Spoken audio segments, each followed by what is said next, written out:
There is a specific kind of madness that takes over when a company becomes too rich, too powerful, and too arrogant. It is the madness of believing that the laws of economics don't apply to you. It is the belief that you can abuse your customers, destroy your own product, and lie about your value, and that we will just keep lining up to pay for it. In July 2018, the world found out that Burberry, one of the oldest and most prestigious names in British fashion, had set fire to over $37 million worth of its own clothes in a single year. I want you to really visualize that number. $37 million. That is not a mistake. That is not a warehouse fire. That is a deliberate corporate strategy. That is 20,000 trench coats, thousands of scarves, and mountains of perfume bottles, loaded into incinerators and burned until they were nothing but ash. Why? Why would a business that exists to make money literally burn it? Why not donate the clothes to the homeless? Why not give them to the staff? Why not sell them for cheap to get at least some of the cost back? The answer is the dark secret of the luxury industry. They burned those clothes because they are terrified of you. They burned them because the idea of a normal person, someone who isn't rich, someone who rides the bus, someone who saves up for a coat, getting their hands on a Burberry item for a discount, is their worst nightmare. They decided that it was better to pollute the planet and destroy millions in capital than to let their brand be seen on the wrong kind of people. This is the autopsy of a luxury disaster. This is why Burberry burns its own billions. To understand why a company would destroy its own inventory, you have to understand the fundamental lie of the modern luxury market. When you buy a phone, or a car, or a sandwich, you are paying for the product. The price is based on how much it costs to make, plus a profit margin. But luxury doesn't work like that. In luxury, the product is almost irrelevant. Let's look at the history for a second. When Thomas Burberry founded the company in 1856, he wasn't trying to make a fashion statement. He was an inventor. He invented gabardine, a tightly woven, breathable, waterproof fabric that revolutionized outerwear. It was worn by polar explorers like Roald Amundsen and Ernest Shackleton. It was worn by soldiers in the trenches of World War I, hence the name trench coat. You were paying for a technical marvel that could save your life in a blizzard. Today, that connection is gone. The trench coat that Burberry sells for $3,000 costs, at most, a few $100s to manufacture. The fabric is often a basic cotton blend. The buttons are plastic or horn. It is sewn in factories that are efficient, not magical. The utility has been stripped away, replaced entirely by marketing. So, where does the other $2,500 go? It pays for the aura.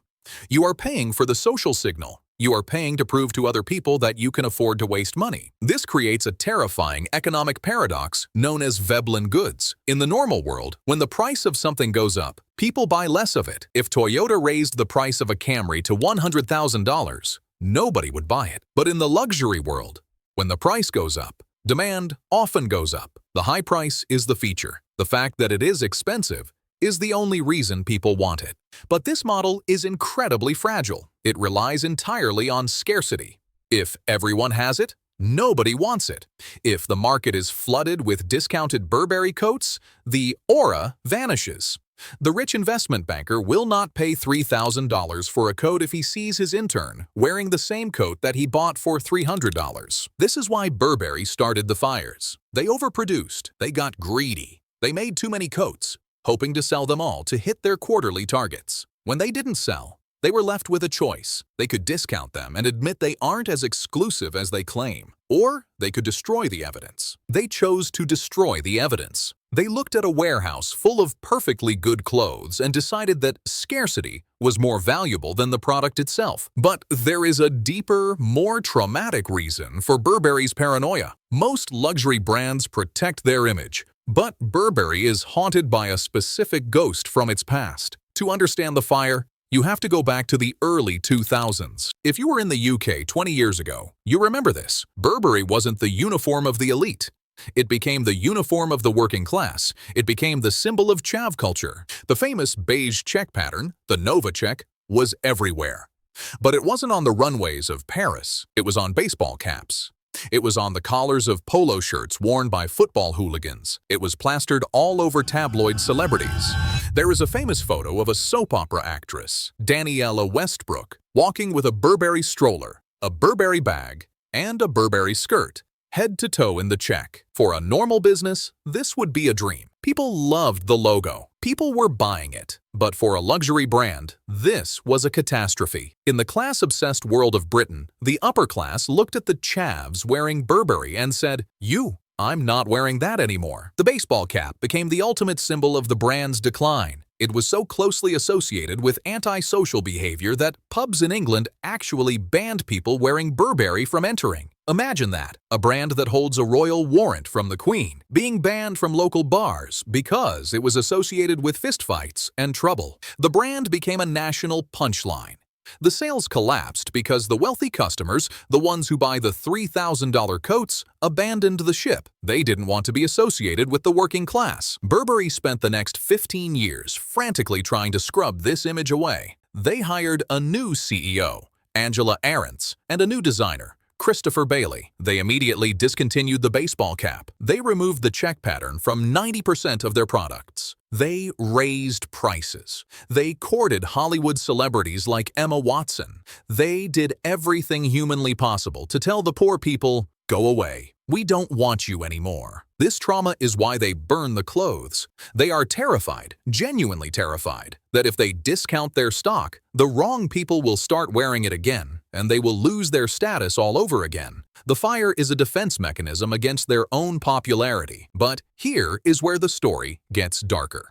While they were publicly burning clothes to maintain an image of exclusivity, they were privately running a massive scam on the middle class to keep the money rolling in. Let's talk about the outlet trick. Burberry, like many luxury brands, knows that there aren't actually enough rich people to sustain a billion-dollar business. There are only so many billionaires. To make real money, they need to sell to the middle class, the people who stretch their budget to buy one nice thing. But they can't sell to the middle class at full price, or they lose the rich people. So they utilize the outlet malls. Most people think an outlet store is where unsold items from the main store go to die. You think you are buying the same coat that was in the flagship store in London 6 months ago, just at a 30% discount. You think you are smart for finding a deal. You are wrong. In many cases, the products in the outlet stores were never in the main store. They are what the industry calls MFO, made for outlet. Burberry and other brands manufacture an entirely separate line of clothing specifically for the outlet. They look the same from a distance. They have the same logo. But if you know what to look for, you can see the deception. The quality is different. In a mainline store, the bag might be made of full-grain leather, the highest quality, durable skin. In the outlet, the bag is often corrected grain leather, which is lower quality hide that has been sanded down and coated in chemicals to look smooth. The stitching in the main store is often finished by hand. In the outlet, it is entirely machine done. The zippers are lighter. The lining is synthetic polyester instead of silk or viscose. They manufacture these items cheaply, specifically to fool you. They slap a price tag on them that says MSRP $1,000. and then immediately mark it down to $700. This creates a psychological trigger called anchor pricing. Your brain sees the $1,000 and thinks the $700 is a steal. In reality, you paid $700 for a $100 item that was never worth $1,000 in the first place. This allows them to have it both ways. They keep the prestige high in the main stores for the rich clients, and they strip mine the wallets of the middle class in the outlets with inferior product. But even this scam has a limit. You can't put everything in the outlet, or the brand looks cheap. So the excess, the real excess, still goes to the incinerator. When the news of the burning broke in 2018, the backlash was furious. Investors were mad about the waste of capital. Environmentalists were mad about the carbon emissions. Customers were mad about the arrogance. Burberry panicked. They issued a press release promising to stop burning clothes. They claimed they would become a leader in the circular economy. They used buzzwords like sustainability and responsibility. But you have to be very careful when a corporation tells you they are recycling. Often, when a luxury brand says they are stopping incineration, they switch to something called energy from waste. They send the clothes to a specialized plant. They burn the clothes in a massive furnace to spin a turbine and generate electricity. They call this green energy. Do not be fooled. This is greenwashing of the highest order. Most modern clothes, including Burberry trenches and puffer jackets, are made of synthetic blends, polyesters. Nylons, acrylics. These are plastics. When you burn them, you are burning oil. You are releasing microplastics and toxins into the scrubbers. Sure, you get a tiny bit of electricity out of it, but the resource loss is catastrophic. You spent water, labor, dye, and transport to make a jacket, only to burn it for a few minutes of power. It is not a solution. It is a PR spin. Or they downcycle it. They take a beautiful cashmere sweater and shred it into stuffing for car seats or insulation for office buildings. Technically, it wasn't burned, but the value was still destroyed. The product was still killed to protect the price. So they tried to hide the burning. They tried to scam the outlet shoppers. But the final nail in the coffin was the elevation strategy. This is where the arrogance truly took over.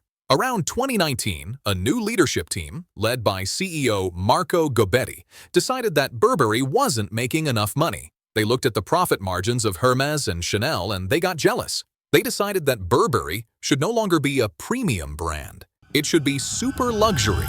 They hired a designer named Riccardo Tisci. Now, Tisci is a talented guy, but his vibe is dark, sexual, gothic, and streetwear heavy. He is the guy who put Givenchy on the Kardashians. He is not the guy you hire to design heritage British raincoats for the Queen, but they didn't care. They wanted the hype. They jacked up the prices aggressively.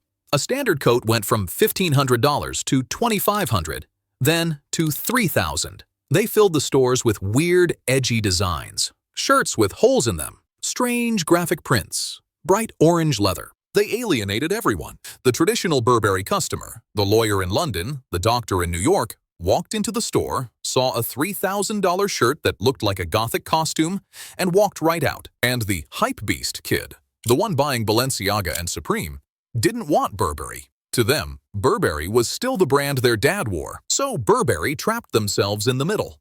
Too weird for the classics, too boring for the cool kids, and too expensive for everyone. And then, the one thing holding them up collapsed: China. For the last 10 years, luxury brands have been lazy. They didn't have to be smart because they could just open more stores in China. The Chinese economy was booming, and the appetite for Western luxury seemed infinite. Burberry was more exposed to China than almost anyone else. Some estimates said nearly 40% of their sales depended on the Chinese consumer. But in 2023 and 2024, the party stopped. And it wasn't just economics. It was politics. The Chinese real estate market crashed, yes. But President Xi Jinping also launched a policy called Common Prosperity. This was a government crackdown on excessive wealth display. Suddenly, wearing a loud, logo-heavy brand wasn't just expensive, it was dangerous. It marked you as a target. This created an era of luxury shame in China. When that tap turned off, Burberry had nothing left. They had no loyal local customers because they had priced them out. They had no brand heat because their designs were confused. They had nothing but warehouses full of expensive inventory that nobody wanted. This brings us to the financial reality of today, and it is ugly.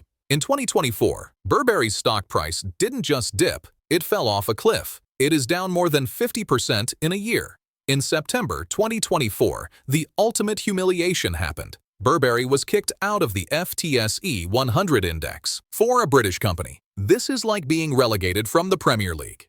It is a public declaration that you are no longer one of the top companies in the country. It is a total loss of status. They fired the CEO. They fired the designer. They are now desperately trying to reverse everything. They are talking about returning to basics. They are talking about heritage. They are quietly lowering prices. But the most dangerous threat is still coming. The law is catching up to them. For decades, brands burned clothes because it was legal. It was their property. They could do what they wanted. But the European Union has seen enough. They have passed the Eco-Design for Sustainable Products Regulation. This is a boring name for a law that is going to nuke the luxury business model.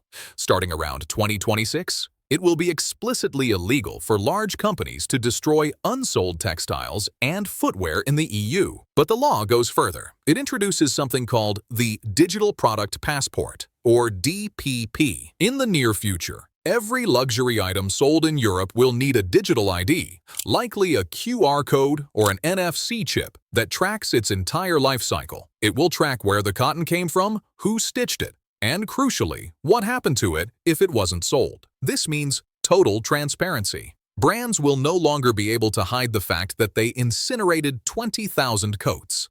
The data will be public. The black box of the luxury supply chain is being pried open by regulators. The escape hatch is being welded shut. Burberry, Louis Vuitton, Gucci, they will no longer be allowed to burn their mistakes. They will be forced by law to find a way to reuse or sell that inventory. This is causing panic in the boardrooms. If they can't burn the excess stock, they have to sell it. If they sell it, the market gets flooded. If the market gets flooded, the prices crash. The artificial scarcity that supports the entire industry is about to be illegal. We are going to see a scramble. You will see brands launching archive sales to try and pretend that selling old stock is cool. You will see upcycling projects where they sew two old coats together. You will see massive amounts of stock quietly shipped to markets outside the EU, where the laws are weaker. But the reality is, the game is up. Burberry burned its clothes to save its reputation. They thought that if they kept the supply low, the prestige would stay high. They thought they could manipulate us forever. But they forgot the most important rule of business. You cannot hate your own customer. You cannot treat the people who buy your products with contempt. You cannot view them as the wrong sort of people. You cannot raise prices by 50% while lowering quality and expect loyalty. The bonfire didn't save Burberry. It exposed them. It showed us exactly what they think of their own product. To them, a trench coat isn't a piece of craftsmanship to be cherished. It is just a unit of currency. And if that currency drops in value, they would rather turn it into ash than let you have it. So, the next time you walk past a luxury store and you see that empty, intimidating space, and you see a price tag that makes your eyes water, don't feel jealous. Don't feel like you are missing out. Remember the incinerators. Remember the factory seconds in the outlet malls. Remember the desperation. The luxury industry spent 100 years building a fortress of smoke and mirrors. But in the case of Burberry, the smoke was real. It was the smoke of burning ambition, rising from a chimney in a factory, drifting across the sky and disappearing into nothing. Just like the money of the investors who thought this was a sustainable way to run a business. The fire is out, the ash is cold, and Burberry is left standing in the wreckage, trying to figure out how to sell a coat to a world that finally knows the truth.